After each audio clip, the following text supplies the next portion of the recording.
place. In any case, we are very, very delighted tonight. We have a speaker from Washington coming to Denver, and Mr. Stephan Lang. He is currently Deputy Director of the Office of China and Mongolia, known as the China Desk. I just learned just 3 minutes ago before the event. I tried to figure out what is the difference between China Desk and the Office of China and Mongolia. He told me that's the way people call that office China Desk, because almost everyone in that office working on China except one person working on Mongolia. So that's what I learned. And so that's a very important position to be, especially considering the importance of the relationship between U.S. and China. Mr. Lang has been in the foreign service since 1995, so quite a while after graduating from Georgetown University, and has worked at a variety of capacities, including working in the U.S. Consul General Office in Guangzhou, and also he worked at the U.S. Trade Representative Office for 1 year. So we are very, very lucky to have some really true practitioner working daily on the relationship to talk to us about U.S.-China relationship, how from the State Department perspective. So without further ado, please join me to welcome Mr. Lang.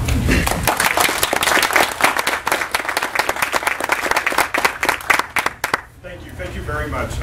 It really is a pleasure and an honor to be here. I'm a little bit humbled to follow Dr. Brzezinski. I was humbled before, and then listening to him speak, he's so knowledgeable and was very impressive. So it's great to be here. I'm also very happy to be here because I don't get enough chances to get out of Washington and to hear what other people think of our U.S.-China relationship and where it's going. So I'm delighted to have a chance to talk with you and hear your thoughts and your questions, and I do hope that we can have more of a dialogue. I have some remarks that I'll go through. I'm trying not to repeat too much what Dr. Brzezinski said. I think it should work out pretty well. I didn't know what he was going to talk about, or of course the questions ahead of time, but he gave a great analysis of the historic development of the relationship and the strategic perspective of the relationship. So what I'm going to do is I'm going to talk more about what we're doing right now in the relationship on the ground, the U.S. government, to manage and to improve the U.S.-China relationship from a more practical perspective. And none of these ideas are really my own. They're the senior leadership of the State Department, their current thinking on what we need to do with the relationship. So some of the things I say you may have heard in the Secretary's recent speech at APEC just over the weekend, or a lot of this also comes from Deputy Secretary William Berg's speech a couple of weeks ago at the Texas A&M University, where he talked about our U.S.-China relationship. First of all, Dr. Brzezinski, and in the questioning, they mentioned the comments that have been made by the President and Secretary Clinton about a strategic pivot, in our approach. As we wind down the war in Iraq and we start a transition in Afghanistan, the U.S. is at a point where we can take some of the resources that have been focused there and start to focus them on other regions. And certainly the Asia Pacific is included in those regions and should be a place where we should be investing more of our resources in. And there are a lot of reasons why we need to do that. The Obama administration has placed a high priority on the Asia Pacific region from the very beginning.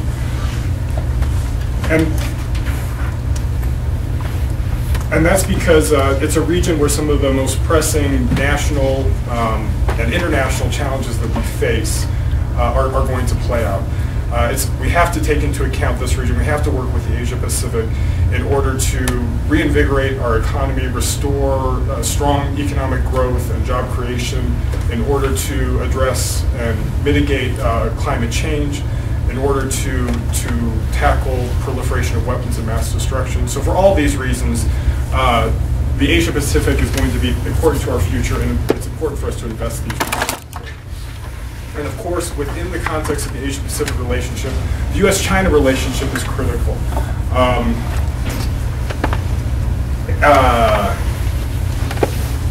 Without a healthy U.S.-China relationship, we're not going to be able to achieve our goals of stability, security, and prosperity in the Asia Pacific region. China is the world's most populous country, the largest emitter of greenhouse gases, the world's second largest economy, and as its military capabilities increase and its influence increases, we have to be careful about how we manage that relationship. And that relationship is going to be important to achieving all of our goals in the region, and many of our advancing and protecting many of our interests around the world as well.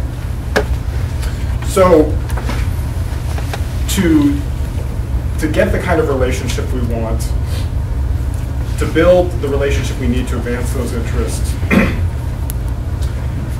Secretary Clinton, and was reiterated by Deputy Secretary Burns, they have identified a three-pronged strategy for our approach to the U.S.-China relationship. The three prongs are robust engagement throughout the Asia-Pacific region, enhancing and expanding our cooperation with China, and also very importantly, building trust.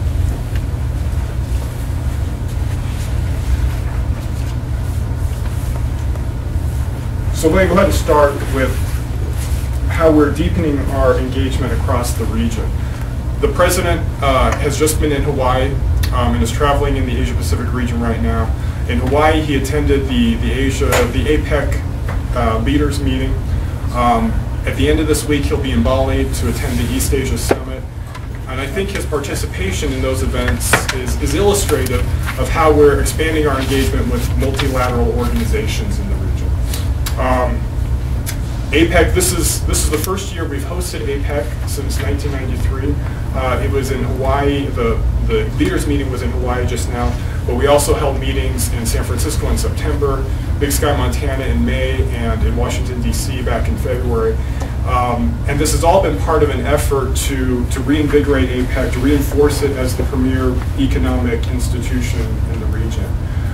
This is also the first year that the President of the United States will be participating in the East Asia Summit. And so these, I think, these demonstrate that we are going to play an important role in these regional institutions, and that the U.S. is determined to be a resident power in the Asia Pacific and to maintain that role. These the multilateral forums in the region are also an important place where we can demonstrate how we can work with China. The Secretary went to the ASEAN Regional Forum back in July, and after her meeting with Foreign Minister Yang, we announced a set of cooperative projects that we're going to work on with China within the context of the ASEAN Regional Forum. These included addressing food security in East Timor, disaster, search and rescue, strengthening collaboration on search and rescue operations, and expanding disaster relief capacity building in the region. And we hope to be able to announce similar cooperative projects with China and other multilateral forums in the future as well. So then, within this robust engagement in the region, we're going to strengthen our participation in multilateral regional forums, but we're also going to strengthen our relationships with our treaty allies in the region. Japan, South Korea, Australia, the Philippines, and Thailand. The United States, working together with these countries over the last several decades, we've provided stability and security in the Asia-Pacific region, and we've helped create the environment that has allowed the astounding economic growth we've seen in China and throughout the region. And we want to continue those relationships and strengthen them. And that's one of the reasons why the President in Australia today announced the expansion of our military alliance with Australia, as they were discussing in the webcast. Secretary Clinton was in Thailand today. She was in Philippines yesterday. These are all our treaty allies, and this is all part of our effort to strengthen those alliances. Also, very importantly, this year, Congress recently passed the U.S.-Korea Free Trade Agreement, demonstrating our commitment to our relationship with Korea. So, we want to strengthen our involvement in multilateral fora. We want to strengthen our treaty alliances. We also want to continue to develop our relationship with emerging powers and other key players in the region. This includes Indonesia, New Zealand, Singapore, Vietnam, Pacific Island countries. It also includes India. We are strengthening our strategic partnership with India, hoping to involve them, work with them more closely on Asia-Pacific issues. And in fact, we hope eventually that we'll be able to meet together with China and India in a trilateral forum that would look at issues that stretch from the Indian Ocean out through the Pacific. So those, that's the first prong, strengthening our engagement across the region. The second prong is expanding cooperation, bilateral cooperation with China.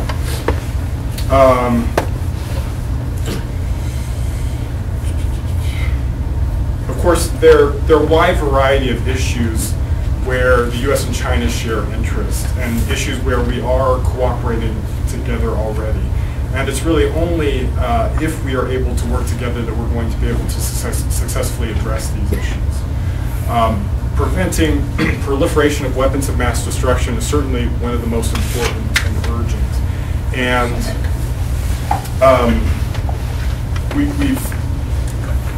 I think this is most important with regard to Iran and North Korea. We've worked together with China on both of those issues. We've seen the positive effects of China's decision to join the international community in pressing Iran to engage in nuclear talks.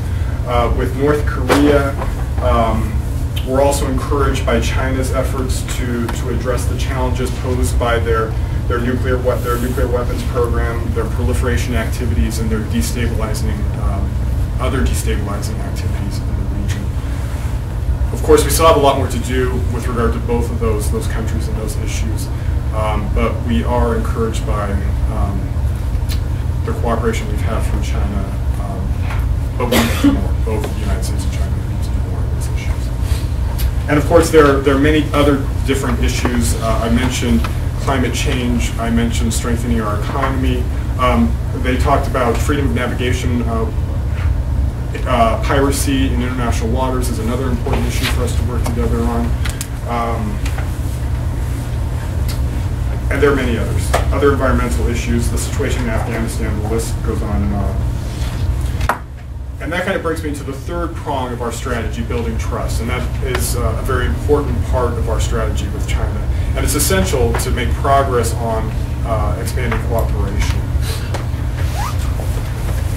One of the major obstacles we face in managing our relationship with China is the persistent mistrust that many in China feel toward the United States and our intentions.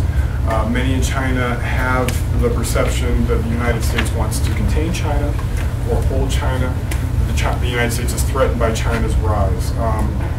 Certainly there are comments in the United States that are not helpful in discouraging that attitude. But in the United States government, we firmly believe that the rise of a peaceful, prosperous China, one that is a responsible international player, is in U.S. interests, and strongly in U.S. interests. But to realize the benefits that China's rise could pose to the United States, to realize the benefits of a productive relationship with China, we need to build trust and reduce those suspicions that prevent cooperation and that impede our ability to resolve the differences we have as well. Looking at some of the tools we have to try and build trust, certainly high-level engagement has been a priority for us in the Obama administration. And in the last year, we've seen a lot of high-level engagement between the United States and China. Going back to the beginning of the year, in January, President Hu made a state visit to China. In the spring, we have the Strategic and Economic Dialogue, which is, of course, our premier forum for engaging China across a wide range of issues in the strategic and the economic track, with very high-level participation from the United States, many different cabinet members participating.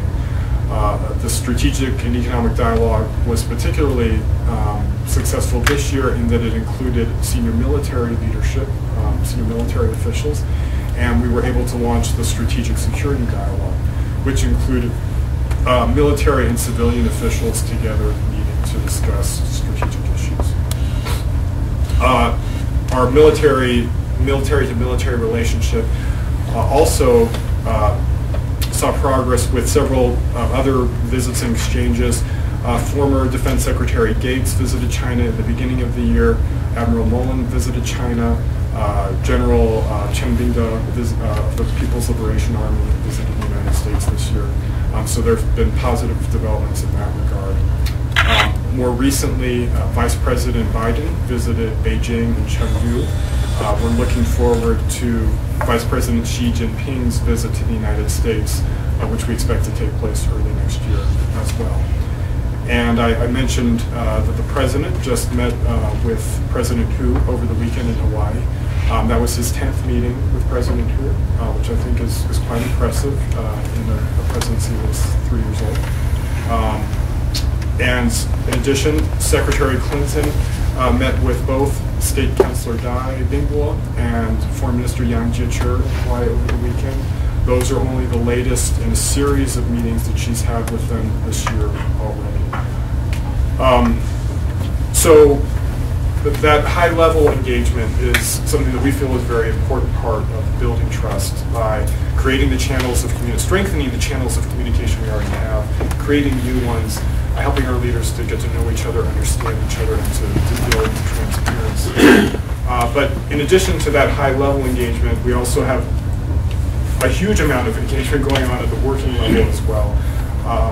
Just in the last few weeks, we've had the Joint Liaison Group, which is an exchange on law enforcement issues. We had Undersecretary Hormats from the State Department lead our State Department exchange with the China's National Development and Reform Commission. We also had, around the same time, the U.S.-China Governors Forum with subnational exchange. That's another priority for us, is to further develop and expand subnational cooperation between governors, mayors, and other local officials. And of course, next week we have the Joint Commission on Commerce and Trade, which is another high-level, very comprehensive engagement we have with China, looking at a broad range of economic issues. And that's led by the Secretary of Commerce, Secretary of Agriculture, and U.S. Trade Representative. And that will be taking place in Beijing next week. So we have the high-level engagement, we have that working-level engagement, but another important priority we have for building trust is to expand people-to-people engagement. And in the questions from the webcast, somebody asked about the 100,000 Strong initiative, which is a high priority for the State Department right now. The goal is to, as they mentioned, to have 100,000 Americans studying in China. I can't remember if it's Dr. Brzezinski or Steve Orleans, but he mentioned there are 100,000 Chinese studying in the United States. That's not right. We got new figures this week, and it's 157,000 Chinese studying in the United States. And I think it's about 21% of all foreign students studying in the United States. Far beyond second place in India, which is, I think, around 100,000. So we're hoping that we can balance that and have more Americans studying in China. And in the webcast, Dr. Brzezinski said it depended on how they behaved in China. Steve Orleans mentioned, it was also good, how they can help educated Americans when they come back. But I think, this is very much a long-term process of building trust.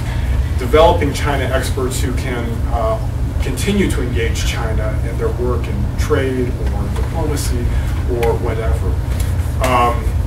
I'll mention one related issue under the rubric of people-to-people exchanges. Secretary Clinton and State Councilor Liu Yandong met in April as part of the consultations on people-to-people exchanges to promote and develop a broad range of people-to-people exchanges in sports, arts, science and technology, women's issues. There's a list. Culture. That's another important way that we're trying to build trust. And create these channels of communication and increase our understanding of each other, and in order to lay the foundation for the kind of positive relationship we need to expand our cooperation and to address our differences. And that's what I'd like to talk about before I finish up. The U.S.-China relationship is a very complex one. It's not a zero-sum game. It includes elements of cooperation, but it also includes elements of competition.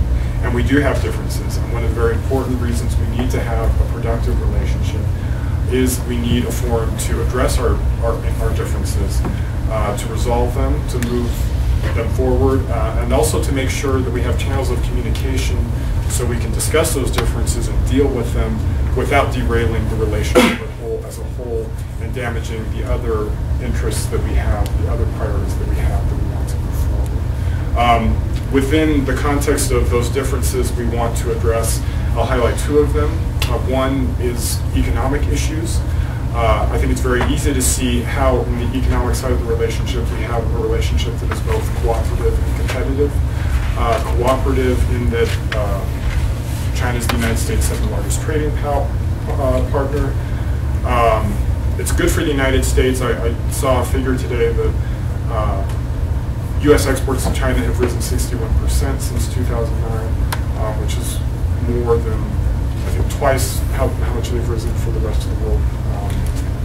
But it's also, we still have issues, important economic issues that are top bilateral priorities for us on our agenda in the U.S.-China relationship. We have to continue to raise economic issues where progress has been slow, and these includes things like currency valuation, which is mentioned in the webcast. The protection of intellectual property rights is a very high priority for us, and also creating a level playing field for U.S. businesses to operate within China. As I mentioned, the Strategic and Economic Dialogue and the Joint Commission on Commerce and Trade, the JCCT, those are important venues where we address those concerns, but we also raise them in multilateral forums like the G20, the WTO, and the IMF. And I just want to emphasize that the economic component of the relationship is really integral to the relationship as a whole.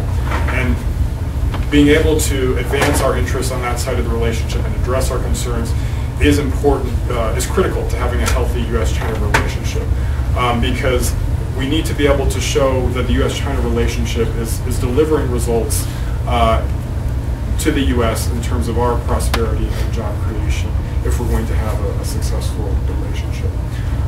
The other issue I wanted to highlight is human rights. Human rights continues to be a concern in the United States, a central part of our agenda with China. Our senior officials and our working level officials at all levels, everybody at all levels of the U.S. government, we raise human rights frequently and regularly with China. We repeatedly call on China to protect freedom of expression, freedom of religion, freedom of assembly, and other basic rights that are guaranteed in China's own constitution and laws and international commitments. We call on China to protect the rights of ethnic minority groups in areas such as Tibet and Xinjiang. We also raise individual cases with China on a regular basis, cases like Chen Guangcheng or Liu Xiaobo. And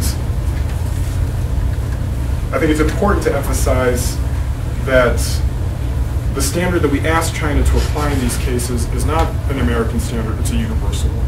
And it is reflected in China's own laws and its constitution and its international commitments as well. So, as I mentioned, addressing those differences is critical to the U.S.-China relationship, to having the healthy relationship that we need to advance U.S. interests, both internationally and in the region in China.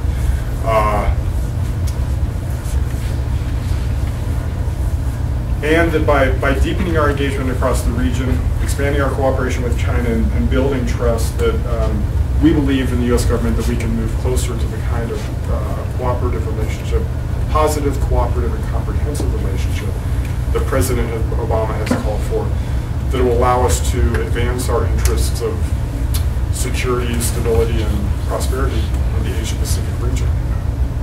So I'll go ahead and stop there. And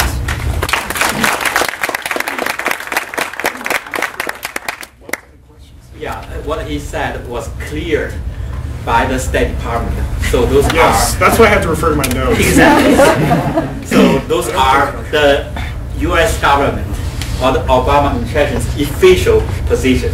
Now we'll push him, squeeze him. I was told I was on the record tonight, so don't push me too hard. Okay, so we'll not take those. We'll not. And by the way, when he said we're sending 100,000 students to China, 100,000 students from Chinese, we send a lot of students to China. A lot of them came back with Chinese girlfriend or boyfriend. Special kind of people-to-people exchange. Right. Okay. Before we open up, let me start my own question, using my position to take advantage of that. And he talked about the U.S. Government official position. So for his own personal experiences, what have you felt most exciting, and what have you felt most frustrated in dealing with China from your office? And also, what is the role of your office in all those activities you talked about? For example, William Burns, that speech about U.S.-China relationship. Is that speech written by himself or by your office? How those kind of views are expressed from the bureaucracy and the position of your office and your personally also? Okay, that's a lot. Well, personally, you mentioned what as a director, for example, of that important office. Well, I think what is our official U.S. position is also something I feel very strongly is that managing those two differences that I highlighted, the economic issues and the human rights issues, that is a very frustrating part of our relationship. That is a big challenge. And keeping that an important part of our engagement without sacrificing our other important interests is very, very challenging. In terms of, but then I'll also look at it from, it sounds like you're interested in, how the office works on a day-to-day basis. What's frustrating about it is just how much is going on in the U.S.-China relationship. I highlighted those different high-level exchanges and some of the working-level exchanges. Those working-level exchanges I highlighted are really ones that have happened in the last 2 or 3 weeks. And our office is involved in all of them, and there are exchanges like that going on all the time. I saw a list of the visitors that are in China right now this week, or I guess it was a couple of weeks ago. I just saw it this week, just focused on energy issues, and it was quite an impressive list. There's stuff going back and forth. There's engagement with China, between the U.S. government and China, on a wide variety of issues. Issues, as I mentioned, where we share interests, we want to promote cooperation, and issues where we have differences and we need to resolve problems. So that's the biggest challenge working in our office, keeping track of what's going on there. You asked specifically about the speech. I think what that speaks to is our office's role in helping to develop and shape our foreign policy. It's very much, that process very much is an interagency process. I won't, say which speech is drafted by whom. Our office does sometimes do the first drafts of some speeches, but they go through a lot of clearing. We call it the clearance process. And many different offices in state have to look at it and sign off on it. Many different other agencies have to look at it and sign off on it. And of course, often the White House, the NSC has to look at it and sign off on it. And it's a challenging process. And that's a lot of our job. That takes up a lot of our time, is that clearance process. Okay, so I saw a lot of hands. Let's go from that side. Then we go both sides, go back and forth. You can remember start. when the trade with China started off, it was all about technology transfer and sort of a naive assumption that they wouldn't be able to adapt their technologies and expertise. And now Huawei has supplied Comcast with its entire VoIP backbone. China Telecom plans to launch a telephone service here. They're taking our environmental practices and technology in South Africa and the Middle East. And so does the State Department and America's major corporations feel a sense of regret and maybe what's the word for a word? So not naivety, but not regret, but every kind of chewing on the foot as far as certain Chinese wouldn't be able to adapt so quickly. When we simply gave them everything, waved under the nose, and almost dared them to do what they're doing now. Well, okay, I'm not sure I would agree with you. I understand your point. I'm not sure I agree totally with your characterization of it. Well, because some people I have talked to, I know in the banking sector, assumed that China would never master a computer, and yet they have the world's second fastest computer, but it wasn't the world's fastest. Well, first, I think it's a good thing that China's economy is advancing and that their technological capability is growing. I mean, I don't think it's in the U.S. government's interest to have a backward China that is not innovative. We do have major concerns about intellectual property rights, and I highlighted it as one of those areas where there has not been nearly enough progress in China, and China needs to do more to protect intellectual property rights. And we hear that from U.S. businesses all the time. This is something that has been on our agenda for a very long time, and we've been raising it with China repeatedly. I think part of what has facilitated some technology transfer is that U.S. companies are very eager to be in China and do business there as well. So that's a factor that they have to take into account when they make those decisions. So I'll just say that I think it continues to be a high priority, but it's been a high priority for us for a long time to protect intellectual property. I was ignoring the IPR part because that can get into a different argument, but it seems like they were so eager they basically gave away the farm, assumed they would never catch up, and oh my gosh, they did. Yeah, well, I don't think the U.S. government has regrets about that. I mean, I think those are regrets that individual companies may have about that. The U.S. government does feel like there hasn't been enough progress on intellectual property. It's been a priority for us, and we're trying to raise, and technology transfer as a related issue, requirements for investment in China as well, having an open investment environment that doesn't require technology transfer. Those have been priorities for us for a long time, and continue to be. We do feel like there hasn't been enough progress. Okay, move this side. Okay, here. About 50 years ago, Theodore White wrote a book, In Search of History, in which he talked about how incredibly ignorant Americans were of China. I think he mentioned the fact that we're in the State Department in the 1930s, there was something like you could count the China experts on one hand. Obviously, a lot's changed in the last 80 years, and I get the sense that in Washington at least, in the powers of government and so forth, there's a lot, there's a lot of engaging going on, as your office tested out. But I'm concerned about the profound ignorance, kind of beyond the, beyond the interstate belt around Washington, outside the Beltway, in the United States about China and caring about China and so forth. And I'd like your sense. Do you think that the American public is beginning to get it? Is beginning to become, I suppose, intellectually engaged, psychologically engaged? What's your kind of overall reaction to the state of America's, the public response to the challenges and the threats of China. Right. Well, when I was making my introductory remarks, I mentioned the importance of building trust and Chinese suspicions about U.S. intentions. I emphasize that. If I were a Chinese Ministry of Foreign Affairs official, I would have said we needed to build trust because Americans feel threatened by China's rise, and they want to keep down. I mean, there's suspicions, I think, on both sides.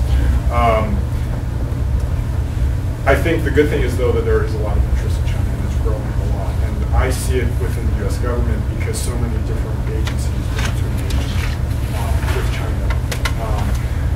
I see because we have so many new officers who are eager to work in China. In fact, we just went through the assignments process in my office to identify who's going to work in the different consulates in the embassy in Beijing. And there's huge interest in working in China. People think it's important, much more so than it was in the past. Even though you have to invest a lot to learn the language. We have a 2-year language program you have to take before you begin working for our positions overseas. And I think that's true. You may have a better perspective than I do, but I think increasingly, I get the sense that I've only been to China once, and it was 10 years ago. But I got the sense that there were tens of millions of people in China that knew us, that were interested in us. They spoke the language. They had just an unbelievable amount of questioning of American culture, American values. Because they kind of saw us in the past as the 800-pound gorilla. I just don't get the sense that there's that kind of reciprocal sense in the United States. No, I think kind of beyond the Beltway. Well, I think that's probably true. I think that's one of the reasons why the 100,000 strong campaign is such a top priority for us, because we have 157,000 Chinese coming to the United States, and it's a priority for the U.S. government to make sure that we have a comparable number of people going to China and learning. How many are over there now? Oh, I should have looked that up before I came. just ballpark. I think it's around 30,000. How many? 30,000. Okay. Does anybody know? I think it's around that number. Around there. Suppose. Okay, we move to that direction. You. So back to the issue of trust. When you list the treaty allies, I believe you left out Taiwan. I'm curious how you feel the U.S. relationship with Taiwan affects trust with mainland China, and what are your thoughts or your official thoughts on the resolution or possible long-term separation of that situation? I did leave it out in terms of, well, I didn't mention it as a treaty ally. I think probably we wouldn't identify it as a treaty ally. But we do have an important unofficial relationship with Taiwan, a strong. Have we not had a treaty to defend it since 1949? The treaty expired a year after the normalization. But we do have a commitment under the Taiwan Relations Act.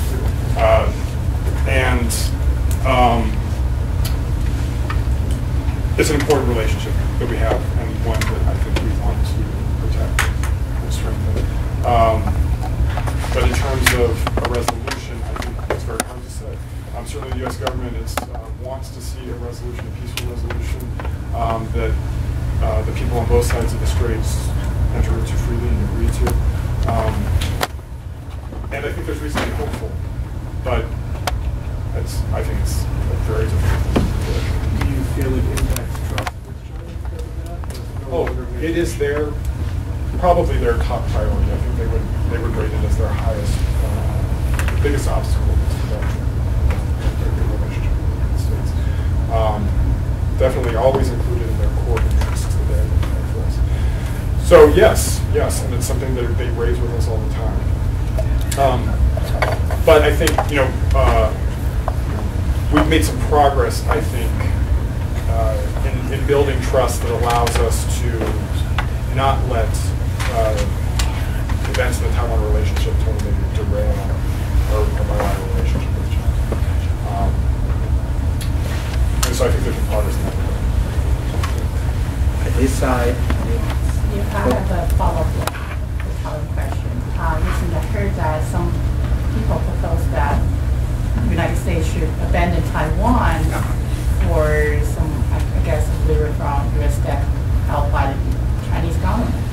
So what do you think about that proposal from the US State Department? And also, what does the American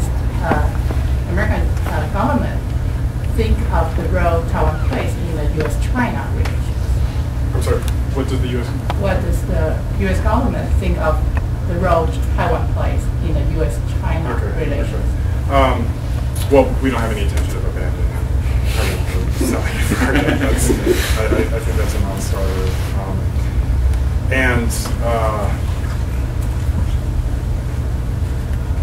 The U.S. recognizes that Taiwan is an important issue in China, but we have a one-China policy that we've been consistent with since the early 1980s, based on the 3 joint communiques and the International Relations Act. China understands that, and we explain it to them again and again. We repeat it, and I think that we have applied it consistently. So it is one of those differences that we have to manage in the relationship, and it's our goal that we manage it in such a way that it doesn't derail the relationship, because we want to see an eventual resolution of it, but we want to be able to cooperate and advance our other views with China. Secretary Clinton just in her speech, she mentioned that Taiwan is an important economic and security partner of the U.S. That's very, I think, a very clear statement of the U.S. position on that issue. Okay, so we move to this here. Outside of Taiwan, what would you give as examples of why there is mistrust between China and the U.S., and what do we need to do to address those issues in a positive, constructive way? Right. Well, I think the issues that China repeatedly raises with us, in addition to Taiwan, Tibet. When the president meets with the Dalai Lama, that is an area where China feels like that we're not taking their concerns, their core interests, as they put it, into account.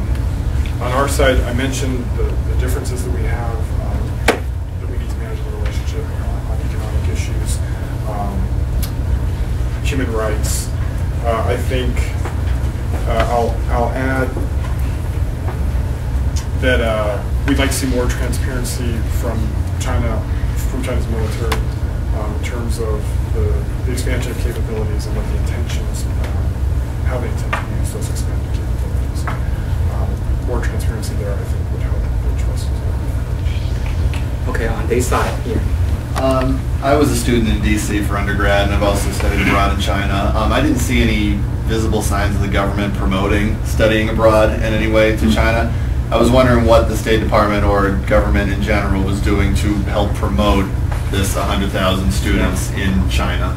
Well, the 100,000 strong campaign is 2 years old. Okay, so yeah, that was after my time. Yeah, and I think it's still really getting up and running.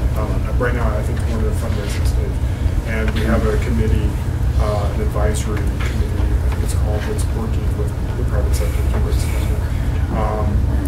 And some of the funding, I think, I'm not working on that project directly, so I may not have this exactly right. I know they have specific. I know they have specific programs that they're working with that send high school students to China, and they're existing programs they're trying to expand.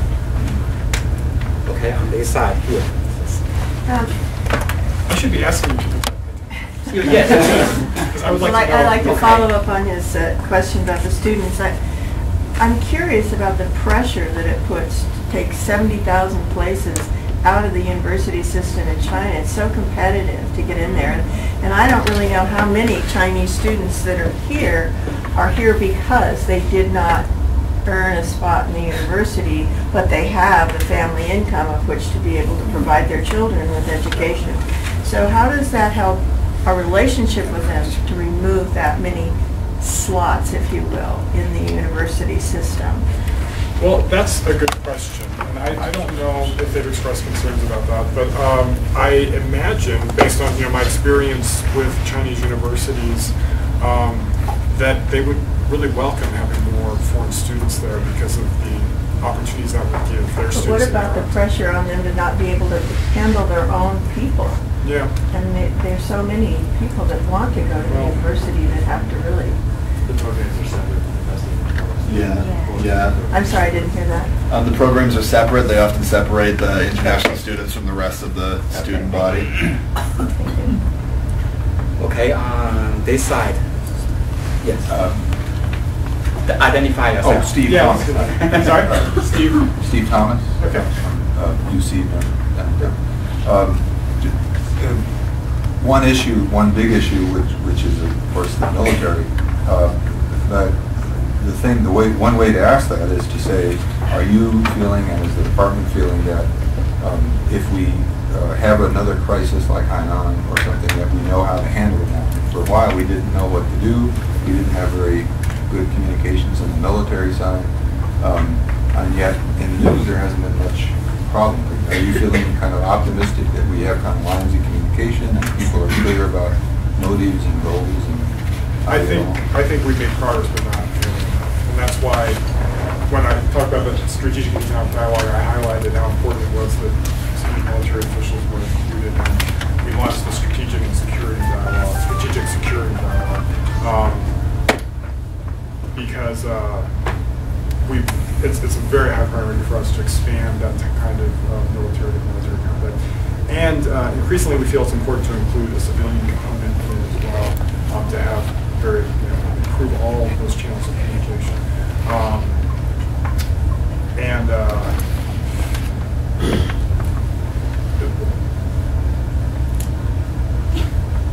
I think it's another reason why when the military-to-military relationship is disrupted, whether it be because of Taiwan arms sales or something, it's, we want to try and do what we can to minimize that disruption.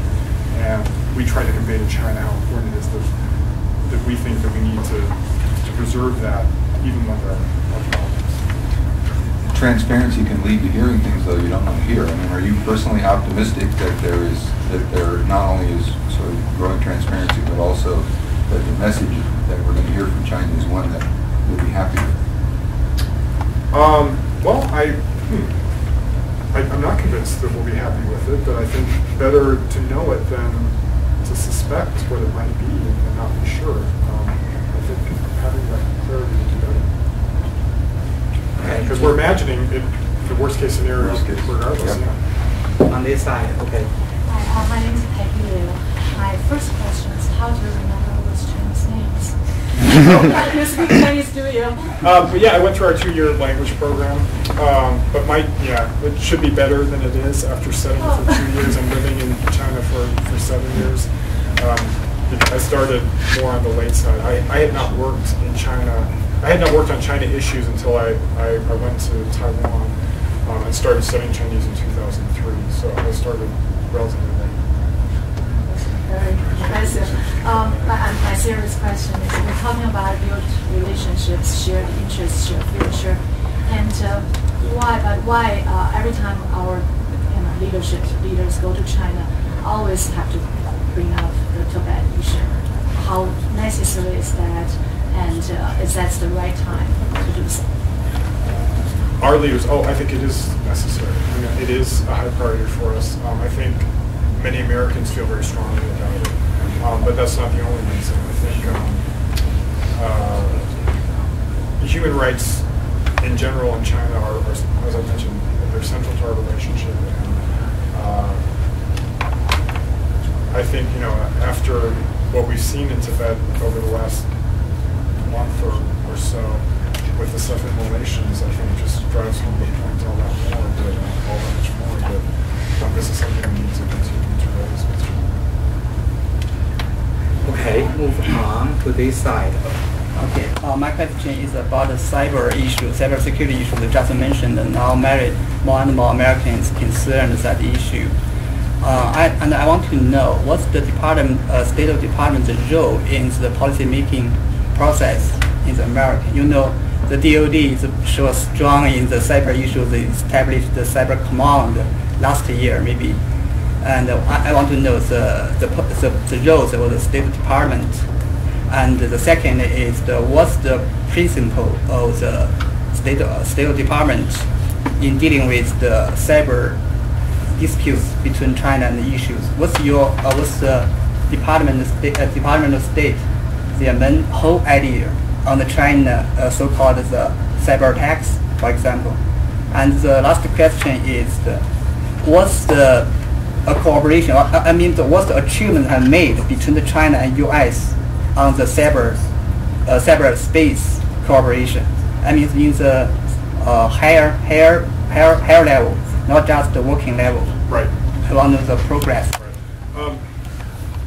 As far as the State Department role and how the policy is made, it's very much an interagency process that involves the Department of Defense, State Department, Department of Commerce, the U.S. Trade Representative's Office, Department of Homeland Security, intelligence agencies. They're all involved in that process, and there's a lot of discussion right now. I think I would say we're probably in a relatively early stage of developing a policy on cyber issues, and that we need to communicate those principles better. I'm not. So there is a coordination center or coordination meetings or teams groups on the issues, special issues? There are discussions, a lot of interagency discussions. Who had the discussion? Who had? All those agencies I mentioned. Yeah, they're all involved in addressing that issue, and I think it's an issue that gets a lot of attention. I think it's increasingly going to get a lot of attention, and there'll be more engagement with China moving forward. Okay, move this side. Yeah.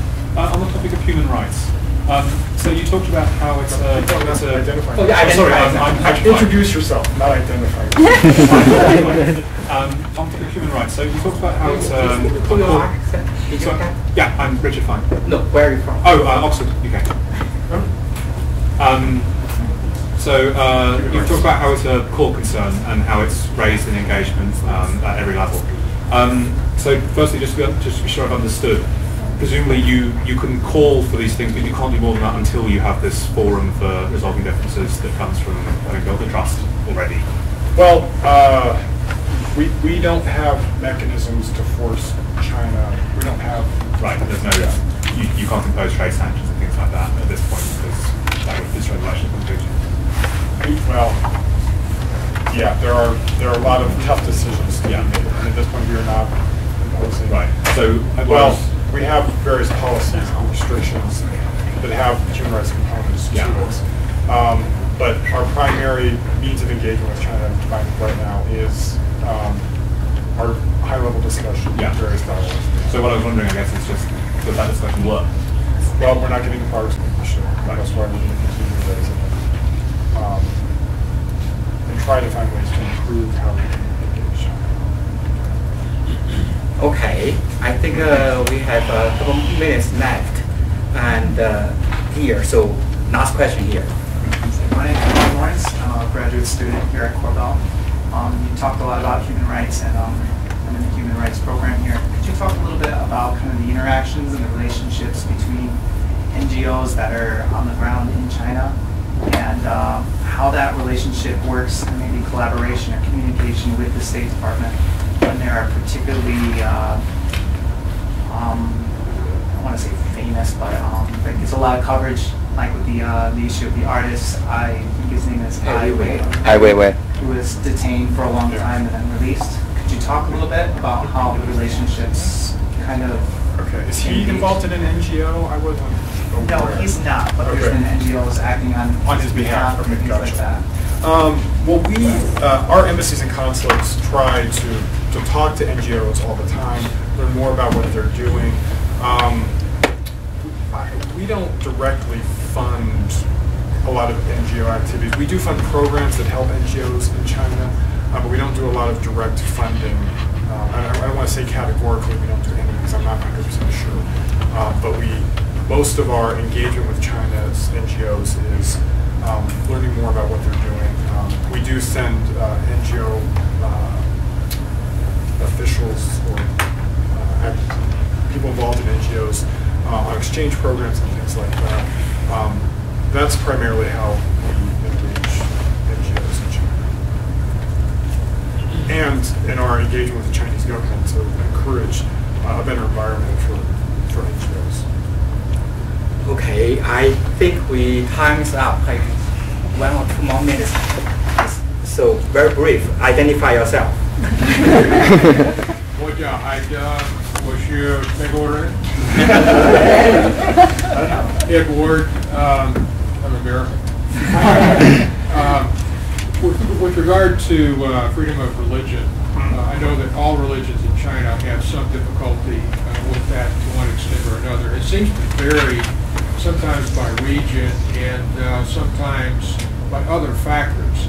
I know in the case of Christianity, there are some Christian groups that are really not, don't feel pressure from the government at all, and others do, primarily house churches. From your time in China and your perspective from the State Department, could you address that, please? Why is it that way? I'm sorry. Why is it that there's this wide disparity in the treatment of some religious groups, particularly in the Christian community?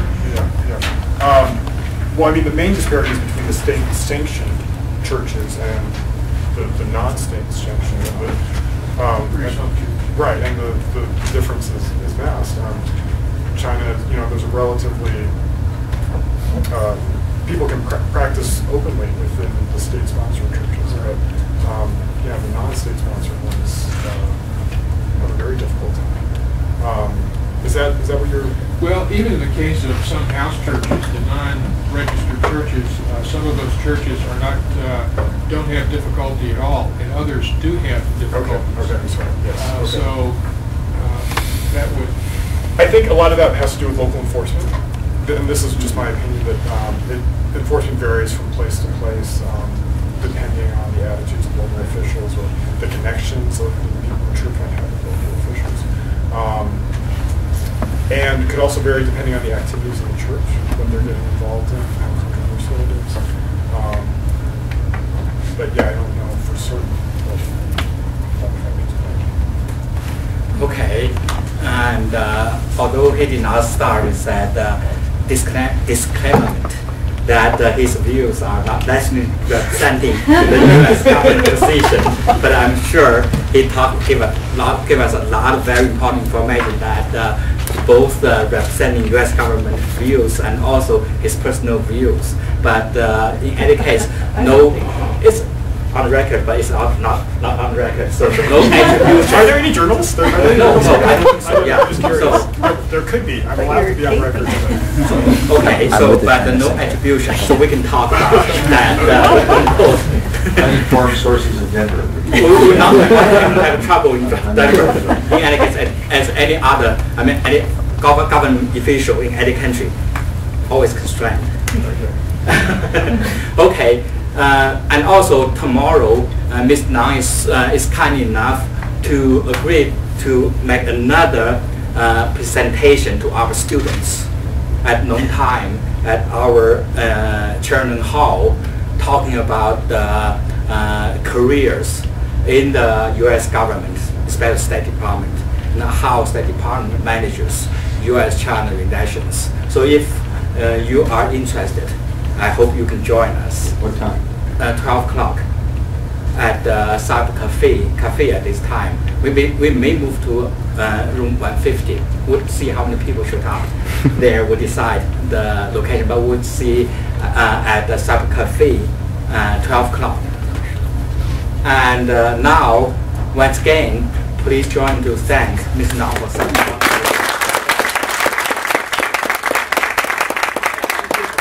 Thank you. It's my pleasure. Okay, thank you. Thank you very much.